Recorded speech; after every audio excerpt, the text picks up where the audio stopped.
My first question is to Dr. Deepika Udagama. Dr. Udagama, this is a question on a lot of people's minds today.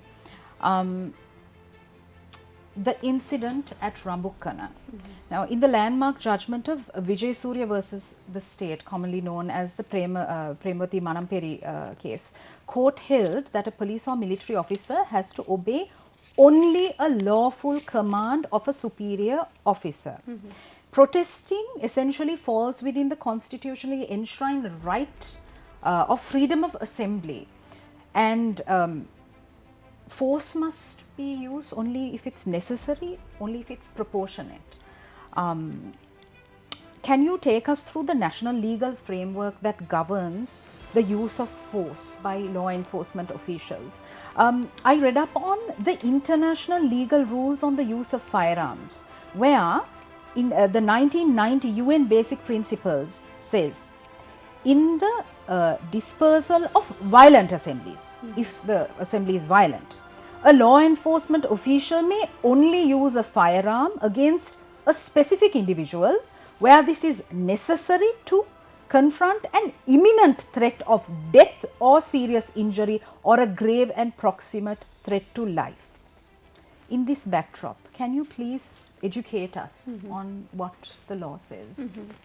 I think, well, just focusing on Rambukkana only is not very wise, because, of course, the public is extremely alarmed by what happened. It should not have happened at all.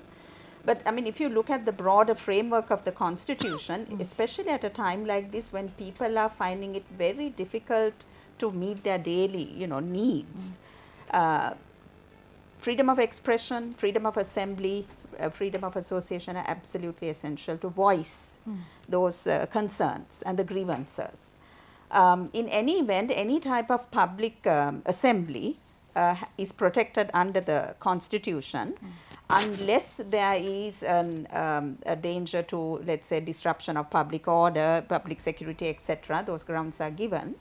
And where the law enforcement officials are concerned, as you very rightly pointed out, it's very clearly stipulated in our case law in particular that force can be used only in a proportionate manner, and it should be justified. So in this particular situation, the inquiry, now I think the Human Rights Commission has commenced an inquiry, which is very good, will have to ascertain, because the police investigating their own misdeeds, so to speak, is absolutely unsatisfactory.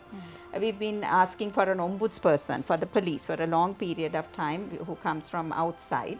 So what the inquiry will have to find out particularly is the circumstances in which live ammunition was used. Right. Because indeed, if there was a threat to, let's say, one minister said there were passengers on a train.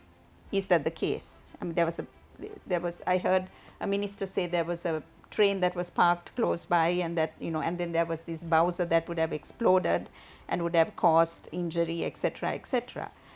But all those things, the video footage that we see says something else. So the investigation will have to unearth all those facts and see whether there was a grave and proximate threat which would justify the use of live ammunition. Live ammunition is to be used only after other methods of riot control, crowd control have been used. So now one witness said 5 rubber bullets were fired, and after that they used live ammunition. Were water cannons used? Now we understand that tear gas was used. So we'll have to, the inquiry will have to look into all these dimensions and see how justifiable was the use of live ammunition. The police, we've had some situations in the Human Rights Commission during my tenure where the police, sort of referred to minimum use of force.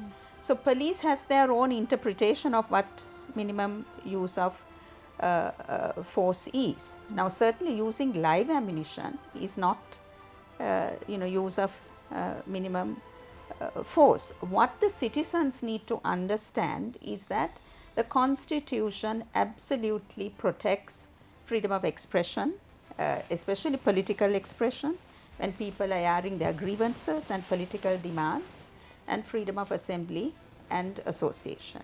And this sort of practices are totally unacceptable. So, I think the police recognize that the use of live ammunition and the use of force in this instance was problematic, because today I understand that they have undertaken not to use live ammunition in any future situation.